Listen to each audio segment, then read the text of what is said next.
recognized as one of the nation's leading healthcare podcasts, you're listening to Spend Less on Healthcare with Dr. Josh Luke, where you'll get simple tips to reduce the amount of money you and your family spend on healthcare. Hosted by longtime hospital CEO, healthcare futurist, three-time Amazon #1 best-selling author, corporate coach, and sought-after keynote speaker, Dr. Josh Luke, he and guests teach you how to keep more money in your pocket and live healthier. Take a seat in Dr. Luke's waiting room. Hey folks, before we jump into the next segment of the show, I want to make sure you know how to request further information from me or from the show or whatever it is you're looking for. And the best way to do that, we've really simplified it for you, is just to text the word Josh, my first name, Josh, to 72,000. That's 72000. In fact, when you text the show, you'll not only receive our free gift, which is 10 tips to start saving on healthcare today. You'll receive it right away. But you'll also receive promo codes for some of the other products and services we offer you to learn how to spend less on healthcare for you and your family. So that's text the word Josh to 72000 and get your 10 tips list at no charge today. Thanks so much. Text me. So your 1-minute tip on how you and your family can save on healthcare today is one of my favorites and the easiest of all, guys, and that's to use telehealth from your home, whether it's from your phone, your mobile app, your desktop, your laptop.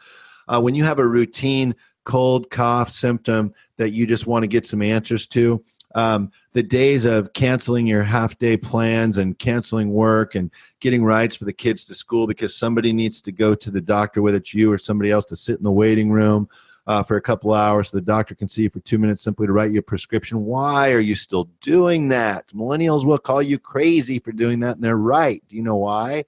Because they log on their phone when they wake up. Within 10 minutes, they have a doctor on the other end asking them a few questions, and then the doctor ends the 4 or 5 minute call by saying, I just called in a prescription to your pharmacy. They're telling me it will be ready in 17 minutes. Pick it up on your way to work, guys.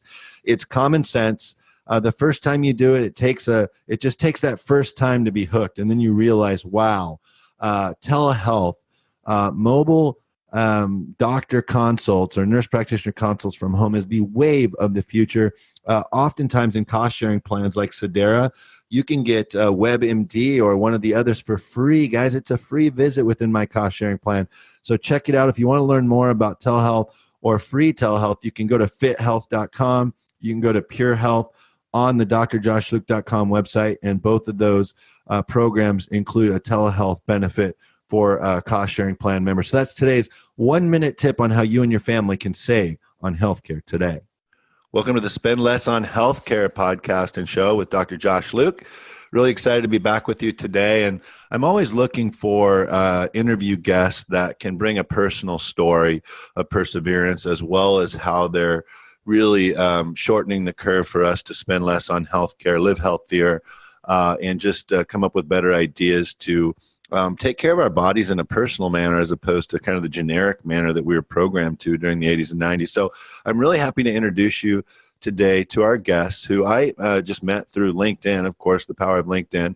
But what a wonderful story, and I've learned so much more from her as I've gotten to know her. Please help me welcome to the show, Andrea Wilson Woods. Andrea, welcome to the show. Thank you so much for having me.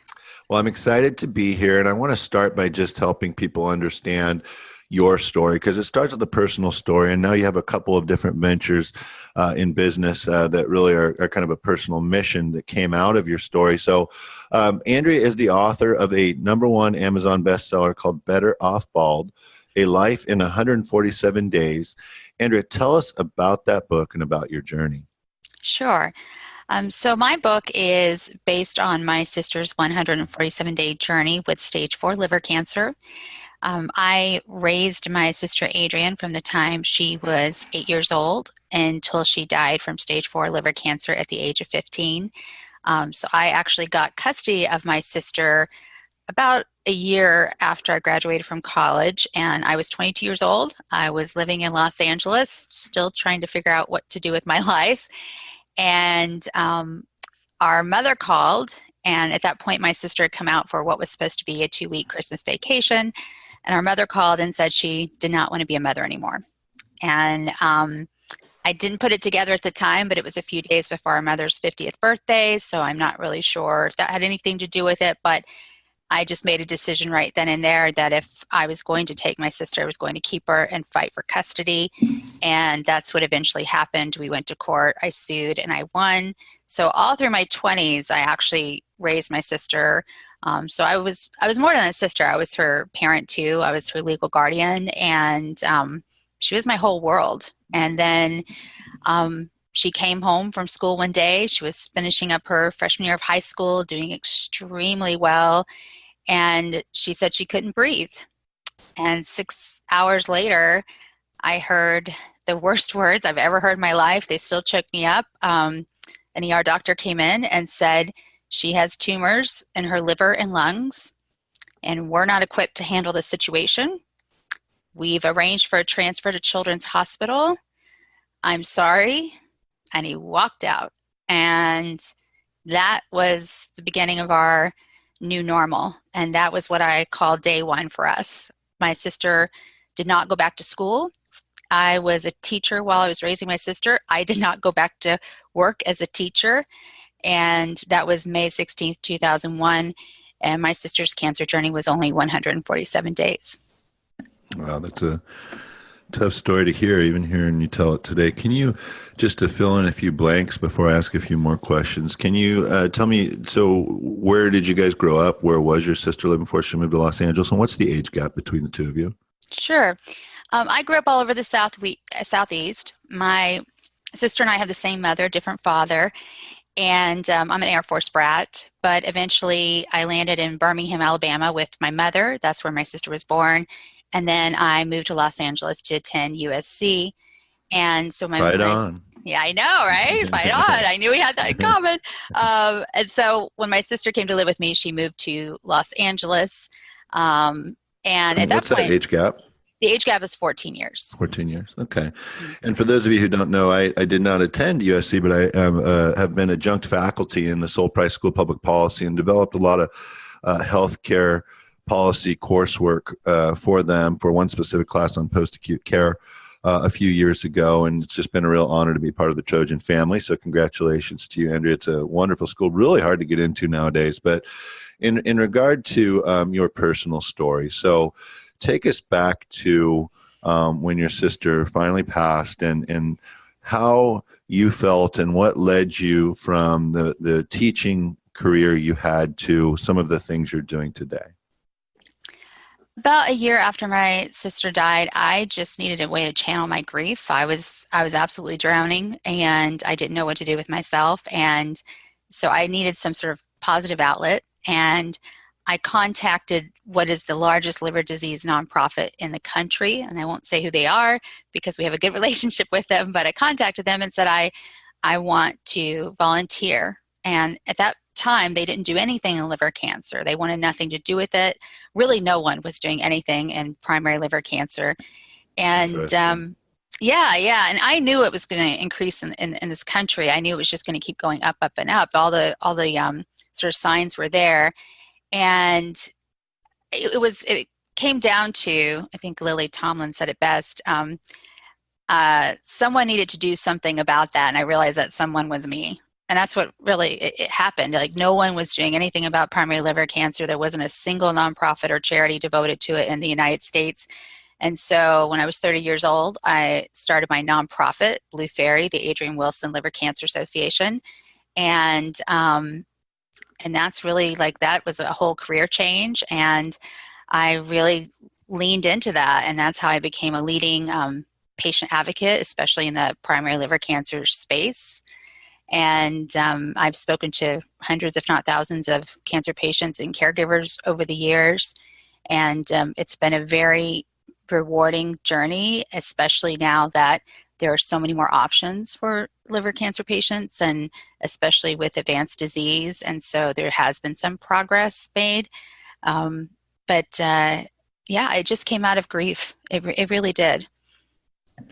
And when did the book come out, and what can readers expect to get out of the book? The book came out about 2 months ago. It came out in October of last year, and during Liver Cancer Awareness Month. October 2019. Yeah. And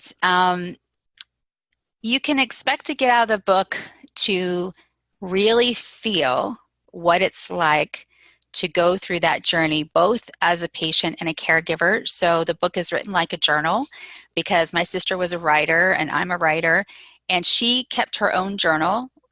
She started before she ever got sick, but she kept doing it while she was sick. And I also kept a medical journal. So you really see her point of view as a very young cancer patient, but you also see my point of view as a caregiver, and you also see where those points of views really diverge, especially at one point where I thought she was getting better and she knew she was getting worse. And pretty much all the reviews and the feedback I've gotten have said just how visceral it is, how raw it is, and how you feel like you're right there living in the moment with us. And so to some extent, it has a little bit of an educational component too, because you learn a lot about the day in, day out of what it's like to have your entire world turned upside down like that so quickly. I can only imagine. Folks, we're speaking with Andrea Wilson Woods, a CEO and entrepreneur, patient advocate, public speaker, but also author of an Amazon #1 bestseller called Better Off Bald, A Life in 147 Days, which is the story of how she not only adopted her younger sister, but cared for her through her final days battling cancer. And Andrea, was the book's available on Amazon, correct? Correct. Okay. And was the hospital that your sister was treated at eventually, was that Children's Hospital of Los Angeles, or was it somewhere else? She was initially treated at Children's Hospital Los Angeles, and then I transferred her care to UCLA because they had the expertise to treat her cancer there.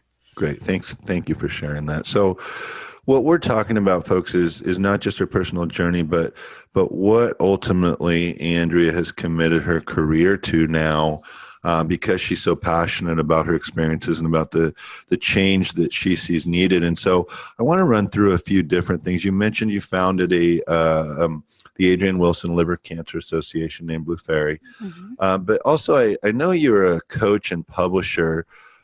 Build Your Bliss, I think, was the name you referred to it. So start there before we get to your most recent venture. Tell us about Build Your Bliss and what motivated you to start that. Sure. So Build Your Bliss is my career coaching company. And so I became a certified ICF coach when I moved from Los Angeles back to Birmingham, Alabama, where my sister was born and where I went to high school. And I've actually been coaching people for over 15 years unofficially. I was very good all of my life at sort of transforming myself. I've been in many different industries, numerous careers. I can't tell you how many jobs, and I know you can relate to this as well.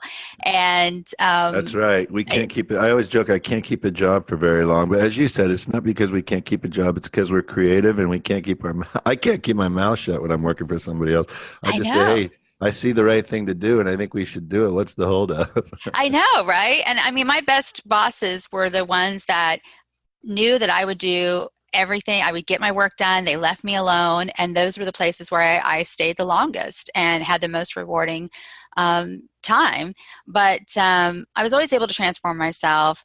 I had a lot of experience writing resumes, but then I realized I was doing so much more. I was offering career coaching. And so what happened was it was always sort of a side hustle. I never put a lot of energy or time into our marketing. I had just moved back to Birmingham 5 years ago. I had someone contact me on LinkedIn. Again, no marketing whatsoever. He wanted me to do his resume, and he hired me. I did. And it was after doing his resume that I realized I had so much more to offer, because he thanked me for reminding me of the man he had been, because his confidence had been just so shot over nothing he could have controlled. I mean, he was an executive. He had been at the same company for 25 years. They were bought out. He was fired. That's what happens. And that's when I realized, oh my gosh, like I gave this guy not just a resume, I gave him his whole life back. You gave him hope, and you also reminded him that being an entrepreneur should be everyone's goal. Right. I know, right? And control your own destiny. Hey folks, it's Doug Sandler, host of the Turnkey Podcast and the Nice Guys on Business podcast, downloaded 3.5 million times in 175 plus countries. I wanted to make sure that you know that Dr. Josh Luke is not only a nationally recognized podcast host, but an award-winning futurist and one of the most engaging and funniest keynote speakers you could ever see at any type of event. Did you know that Dr. Luke founded a not-for-profit in honor of his mom to raise money for Alzheimer's? And when he speaks, proceeds go to that cause? Whether it's an association event, trade meeting, corporate meeting, or church, Dr. Luke is counting on you to reach out to your event planner today to keep his epic run going of being one of America's hottest up-and-coming keynote speakers. He will have you rolling in your seats with laughter and at the same time engage you with stories that help you live healthier and save thousands on healthcare. You can follow him daily on LinkedIn and Twitter and check out his speaking samples on his YouTube channel as well. And when he speaks, everyone in the audience gets a free copy of his most recent best-selling book. And who doesn't want to hear a futurist speak? In fact, the first 3 people to reach out to the show today to connect Dr. Luke to their association meeting planner will receive a free copy of his book. Reach out at info@spendlessonhealthcare.com. That's info@spendlessonhealthcare.com. Email today. So that's when I realized I needed to get serious about it. And I'm a natural coach. I have a teaching background. It's what I was doing, like you mentioned, when I was raising my sister. And so for the last 5 years or so, I've had my career coaching business, which provides a very good revenue. And it's extremely rewarding. It's just not what I want to do for the rest of my life. Wow, what a great story. So let's get to some of the questions that we traditionally ask our guests here on the Spend Less on Healthcare podcast. The first being, really, can you share beyond a personal story, which you've already shared, but the impact of the financial impact and stresses that caring for your sister added, the healthcare bills that were showing up, and how you managed that? Well, I have to say, I actually was extremely fortunate in that regard. There was, I don't know if there still is, but there was a loophole in the California law at the time that said if you were a legal guardian of a minor child, and that child, you had not given birth to that child, and you had not officially adopted that child, which I had not yet because of this law, then that child was fully covered under the Medi-Cal program, the state program in California called Medi-Cal. And in addition to that, when Adrian was diagnosed, there was another state program that covered all children who had cancer. So she ended up with sort of 3 different forms of insurance. And whenever I got a bill, I just resubmitted it. I didn't even pay it. I just kept resubmitting. And so in that regard, if there was any positive to her cancer journey, it was that I really did not have to worry about the medical bills. Sure. What we did have to worry about was all those things that insurance doesn't cover that no one really talks about, which is Sure. How are you going to pay for the fact that I didn't go back to work, like I was no longer working? How are you going to pay for parking every single day at the hospital? How are you going to pay for meals at the hospital every day? I mean, we were going through money extremely quickly. And Sure. I was fortunate that I had a very supportive network of people who helped, who chipped in, not just my friends and family, but the community. Burbank is in Los Angeles, but Burbank is its own little city and community. Sure. And they really came together. We didn't know it, but her high school did a donation drive and paid our rent one month. And yeah, it was really wonderful. Well, that's cool. And folks, Andrea mentioned in the Medicaid program in California is referred to as Medi-Cal. So that's the same program if you're going through some similar concerns and want to research. Also, one of the sponsors of this show is an organization called Healthy.com, where anyone can request free money to pay a healthcare bill. And I say free, that it's just donations. It's similar to a GoFundMe, only it's specific to healthcare. And if you're available to and interested and have the resources to make a donation, you can check out HLTHE.com. It's called Healthy.com, but it's spelled HLTHE.com. It's simply a GoFundMe for healthcare. And the 2 distinct benefits that are different than GoFundMe is GoFundMe donations are not tax deductible, and the money is actually sent to you on a prepaid debit card that is authorized for healthcare expenditures only. So it's a cool program. If you're struggling right now with the bill, go register for a wallet on healthy.com at HLTHE.com, and that can help out with that. So that's a pretty cool thing. Andrea, I wanted to ask you about Can I add one more thing actually Sure, to that? sure. Since I was you made me think of something. One of the things you can do is people want to help, so give them specific tasks to do. So I asked someone, can you see if there is any other financial aid available? Because like I said, I didn't go back to work. And California had a state program called IHSS, and Home Supportive Services. Sure. And the social worker at the hospital said, well, I don't think they're going to cover you, but it didn't hurt to apply. And sure enough, we qualified, and my sister essentially became my boss and signed my paychecks, which she thought was hysterical. And we got a little bit of money every single week because we qualified. So I really encourage people to check, what local programs are available, what state programs, and don't be discouraged if the hospital social worker says, oh, you're not going to qualify, because you never know. You never know. And hospital social workers and case managers, some of the most overworked and underappreciated in the world. So ask them, and if you can tell they're stressed and busy, ask if there's somebody else within the hospital who specializes in that. And thank you, Andrea, for bringing that up, because the name of the show is Spend Less on Healthcare. And I can tell you, before my mom's passing with their 9-year battle with Alzheimer's, my dad looked into the IHSS program as well, because we live in California. And there's benefits like that everywhere, but you have to ask and you have to apply. Don't just assume the answer is no. So thank you for sharing that. That was really cool. So I wanted to ask you next, Andrea, about you personally, if you're willing to share. Is there anything that you've done, whether it's a mobile application or DNA testing? We like to talk about personalized medicine and preventative medicine, particularly because of what you've been through. I know in DNA testing, some of the biggest advances have been in helping individuals understand if they're predetermined to have certain types of cancer, but also for pharmacogenetics and also for nutrigenomics as that technology advances. Is there anything you do along those lines, whether it's DNA testing or your microbiome or anything that helps you get to a more personalized approach to how you care for yourself? I haven't done the microbiome yet, but it's on my list of things I want to do this year because I'm really fascinated by it. And I do have some issues, and so I'd like to learn more about it. So I haven't gotten there, but I am very on top of my health issues, and I keep track of things. And I think it's really important to ask why, and why are you doing this test, and what will it uncover for you? May I share a personal example? Absolutely. Okay.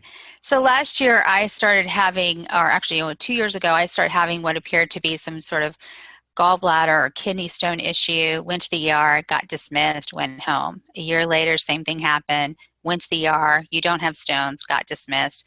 But then I followed up with my primary care physician who knows me very well, and he said, yeah, something's going on here. And get to a gastroenterologist, and they do a scan, no stones. And it's one of those things where I feel like most of us know our bodies well. You may not know what's actually going on, what the diagnosis is, but you know what the pain is. And I knew this pain was coming on. I knew it wasn't muscular. I used to do marathons. I was a ballet dancer for 17 years. I know my body, and something was wrong. And the GI doctor wanted to go through a whole series of tests. And mind you, I have a very high deductible. I pay from my own insurance. And so I was paying for these tests out of pocket. And I asked him, why do you want to do these tests? And what will reveal to you? And for the most part, it'll show us if you have stones, even though it had been determined that I did not have gallstones. And I said, well, walk me through these tests and what's the end result?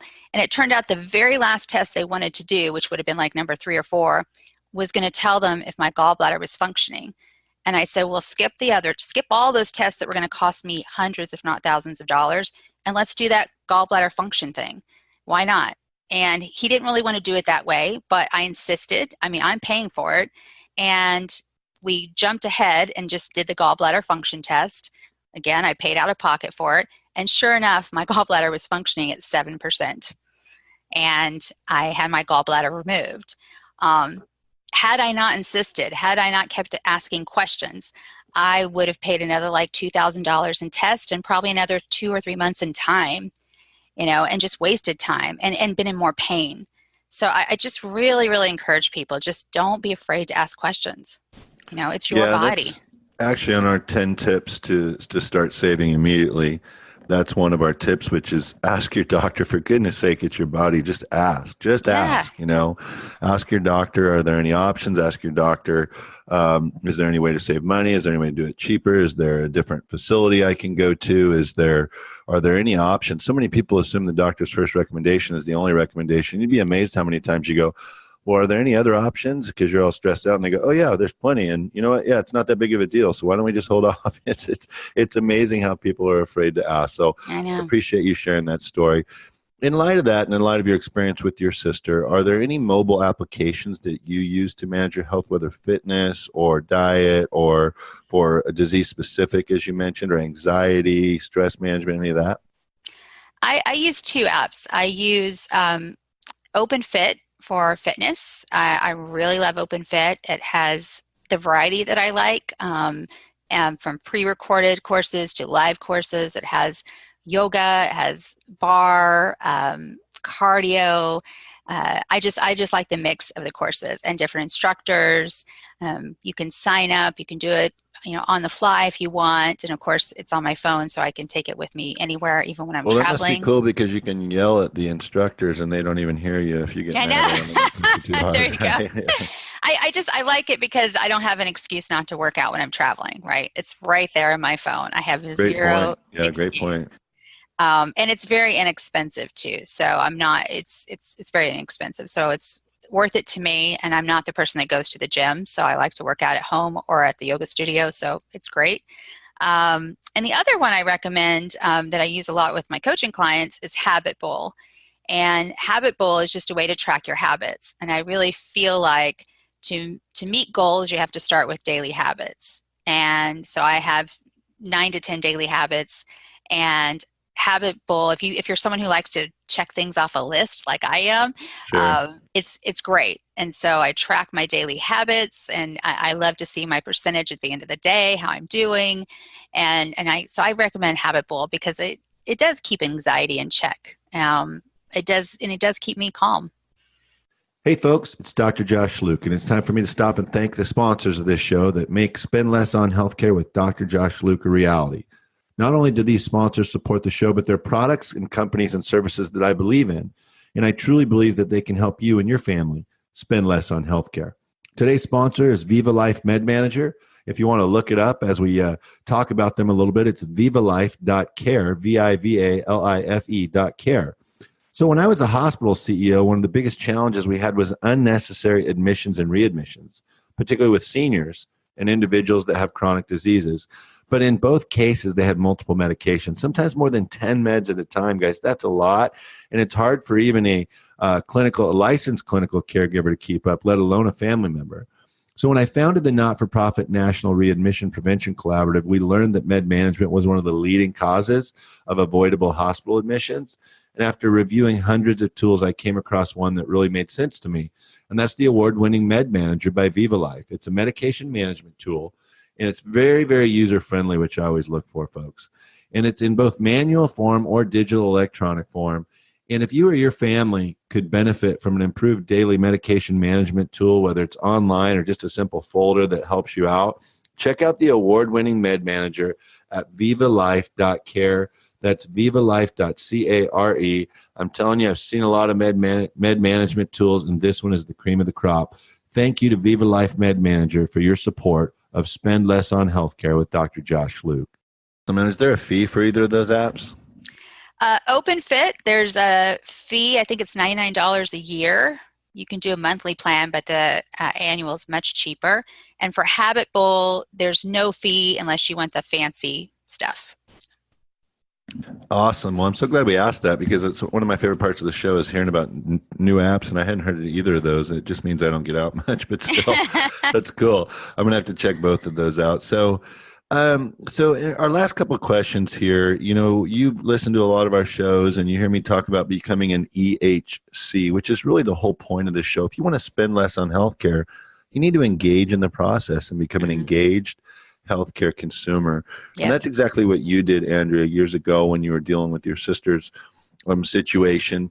But nowadays, the focus of becoming EHC is more about the hyperinflation in healthcare, where we hear millennials are going to spend more than 50% of their lifetime earnings on healthcare, and that's just not acceptable. So we all need to become EHCs. That's why we have high deductible plans, because our companies are tired of us not engaging in the process. Mm-hmm. And the insurers are putting it on the company because they're tired of us not engaging in the process. So do you have any tips on becoming an EHC? And it's okay if they're specific to Gen Xers or boomers or millennials, but I just wanted to see if there was anything that you've seen kind of in your space where people have really been able to save on healthcare by engaging in the process. Well, we mentioned before the show started that millennials do not tolerate a lot of what other generations do, ours and the ones before us, the baby boomers.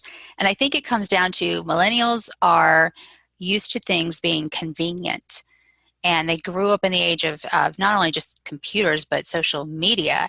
And so millennials are not going to wait at a doctor for 2 hours. Millennials, I think that's why they are embracing the technology and the telehealth, and they're going to push it so much more than previous generations.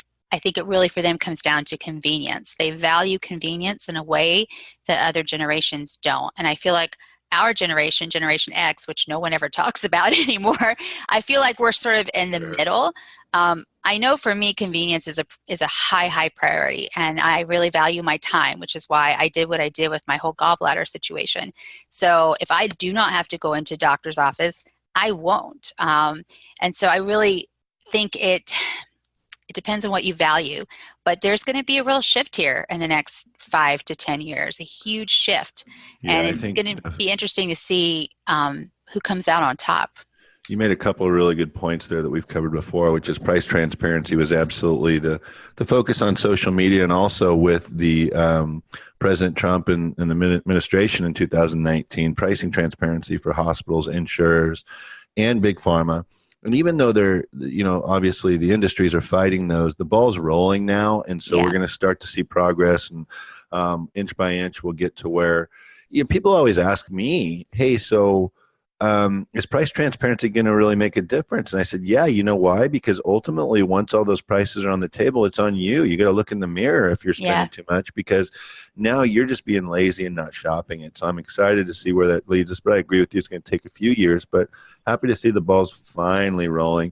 But you also mentioned another proven tactic to save on healthcare. In fact, it's free for me and my family, and that's using telehealth. For simple colds, flus, you wake up not feeling well. Why spend a half a day going to the doctor, going to the pharmacy to pick up a prescription when you can go on your phone or your pad and consult with the doctor within 10 minutes? And the first time I ever did it, he literally said to me, I already sent it to your pharmacy. It'll be ready in 15 minutes. They already let me know. And I'm like, wow. Yeah. Why as a Gen Xer was I resistant to do this? And I always tell people I want to come up with a speech called, or presentation for keynotes called "Millennials Think Gen Xers Are Crazy When It Comes to Healthcare," and I think they're right because of that example right there, right? Which is, hey, I get free teledoc with my cost sharing plan, and so many people are like, oh, I just can't get my arms around telehealth. And I go, well, wait a minute, you've been complaining for 20 years that you have to call your doctor when you wake up. And they make you feel guilty because you don't have an appointment. They tell you to come in at 11:30 so they can squeeze you in, make you feel guilty before lunch, right? You sit in that waiting room for an hour. It's germ infested. You go see the doctor for 2 minutes. They don't remember the first thing about you. Haven't looked at your chart. Write a prescription even though they say they're not sure what it is. Then you go to the pharmacy. You got to wait an hour, and half a day's gone. And not to mention, if you have kids, you're jockeying them all over town to get rides. So right. So the telehealth, I think, is a really good suggestion. Thank you for mentioning that, and I appreciate you sharing that with others. So back to just the last couple questions here. Tell us about what social – well, first of all, tell us about Cancer U. We haven't talked about Cancer U yet. Tell us about Cancer U. Yeah, absolutely. It's a good segue with telehealth. So Cancer U is my digital health startup, and it came with all of my experience with cancer patients and caregivers. And one of the things that I've noticed over the years that even when people have the best information, we know there's a lot of bad information out there, but when they have good information, they still, most of the time, I'd say about 95% of people still don't know what to do with it. So I was getting, okay, I have the information, now what? And I was finding myself coaching people pro bono through my nonprofit, coaching cancer patients and caregivers. Okay, well, here are the next steps. Here's what you need to do. Here are the questions you need to ask, and here are the decisions you need to make or think about. And so it just really stuck in my head that this was a problem that I didn't see being solved. And so I started meditating on it. I meditate every day anyway, but I really started to meditate on, okay, so what is this issue that people need coaching? And I have this experience in coaching and teaching and writing and advocacy. There's something here. And I kept thinking about my experience with my sister, where she was, given this diagnosis basically in the ER. 2 days later, she has a biopsy, and I'm expected to make intelligent, rational decisions about her treatment in 48 hours when it's just still, I'm in shock. And of course, doctors throw acronyms around. I call it the alphabet soup of cancer. And to me, I kept going like, it's like you go back to school. And then that's when it hit me. It was like, oh my God, it's Cancer University. So I entered the Estella C3 Prize, which is an international entrepreneurial competition co-sponsored by Robert Herjavec from Shark Tank. He's very passionate about cancer care because his mother died from ovarian cancer. And I didn't have anything but that concept, Cancer University. So I threw together a few web pages, entered the competition, and out of over 160 entries that year from 21 countries, I got in the top 10. So I knew I was onto something. Awesome. Congrats. Thank you. And the Estella's executives loved it. I knew I wouldn't make it to the finals because I only had the concept. But from there, I was like, okay, I need to vet this because the cancer space is very busy and noisy. And I spent 6 months vetting the idea with patients, survivors, caregivers, doctors, pharmaceutical companies, health insurance companies. I mean, every single relationship I've had over the last 15 years, I spoke to every single person I knew, and every person came back with, yes, this is needed. And so I officially founded the organization last year, found a great co-founder who has different strengths than I do. And so Cancer University is an online membership platform for cancer patients and caregivers to educate and empower them to become advocates for their cancer care with two big goals: one, to improve outcomes, and two, to lower cost. So while the end users of the platform are cancer patients and caregivers, our actual customers are B2B. So they are payers, providers, and pharmaceutical companies. Awesome. I'm so excited about learning about that. That's really cool. And for sure, it's needed. As a hospital CEO for 10 years, I personally had inquiries where I could have referred them out. And I think that, let me ask you just real quick before we wrap up. Sure. Are there any, like City of Hope or UCLA or Children's Hospital, or anybody who contracts with you as a group just so their patients can have access to you? Or are you still too kind of new for that? We are getting ready to launch a pilot actually next month with a major NCI center. So that's where we are. We did a beta last year, got the feedback from that beta, and now we're launching pilot programs with NCI centers and with smaller payers. We've gotten incredible feedback from doctors. Doctors love it because they hate Dr. Google. So they love that the content's curated. They love the partnership aspect of it. And payers, especially the ones in more rural communities, love it just because of the immediate access.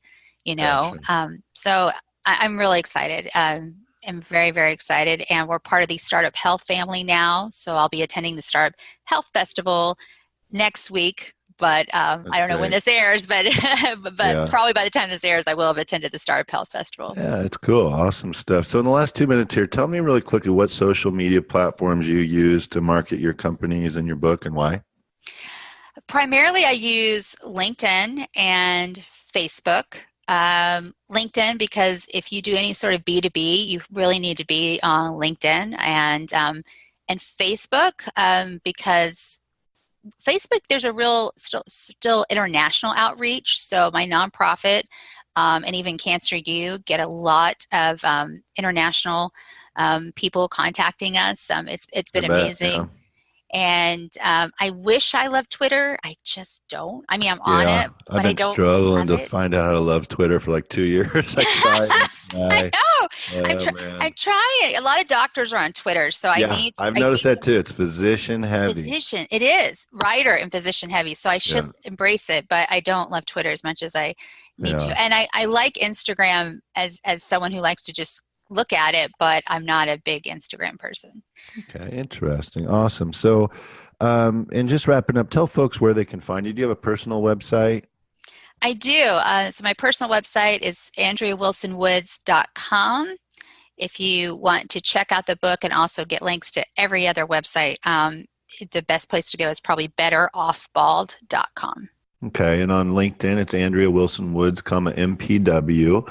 And what about Twitter, even though we don't love the platform as much? What's your Twitter handle? Twitter is Andrea Will Woods. So I'm Andrea Wilson Woods on every single social media platform, or Andrea Will Woods on Instagram and Twitter, because they don't like too many letters. Yeah, gotcha. Cool. All right. Here's the big question we wrap up with. Right. And you know it well. So of whether college or pro, what's your favorite sports team to cheer for and why?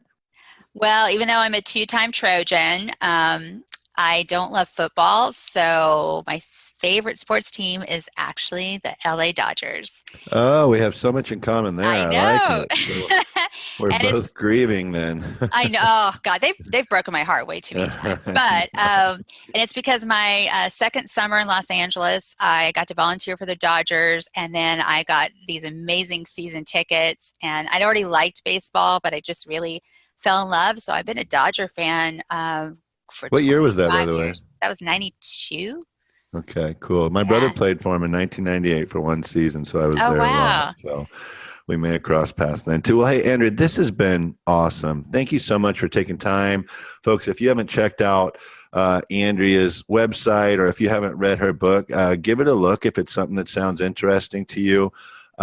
She's doing some great things for those who are also going through a journey with somebody who has cancer within their family. Andrea, thanks so much for your time. It's appreciated. Thank you so much. We'll talk soon. All right. So here we are. We've reached the end of the road for this excellent episode. Make sure that you follow our guests on social media and check out our prior episodes as well. You can find them at drjoshluke.com. You already heard our offer for a free copy of 10 tips to start saving on healthcare today. In addition, when you text that number, we're going to respond with a promo code that gets you a copy of the award-winning personal health spending reduction tool for just $49 instead of $79. This personal healthcare reduction spending tool guarantees you and your family will save at least $1,000 in the initial 90 days after completing the assessment, and more, even more than $5,000 in the first year. This is guaranteed for you and your family to save that much money in year one. This is a not-for-profit, folks, and we did this for you. We partnered with all these resources because this is what what we're trying to do, is just to help you learn how to spend less on healthcare. So again, to receive the free gift and discount, it's really simple. Just text the word Josh, Josh, to 72,000 and get your 10 tips list and a discount code at no charge. Last but not least, my speaking schedule for the upcoming year is almost filled up. So if you have an upcoming event you'd like to recommend me for, or if you work in the healthcare industry and your company could use a coaching session, or maybe utilize the Selling to Hospitals Masterclass, reach out to me today at info@spendlessonhealthcare.com. That's just like the name of the podcast. It's info, I-N-F-O, @spendlessonhealthcare.com. You've been listening to the nationally recognized healthcare podcast, Spend Less on Healthcare with Dr. Josh Luke, where you get simple tips to reduce the amount of money you and your family spend on healthcare. For more information on any of the tips, products, promotions, solution providers, or guests featured on this episode, email info@spendlessonhealthcare.com. That's INFO @spendlessonhealthcare.com. For additional episodes and information on the host, visit drjoshluke.com. That's drjoshluke.com.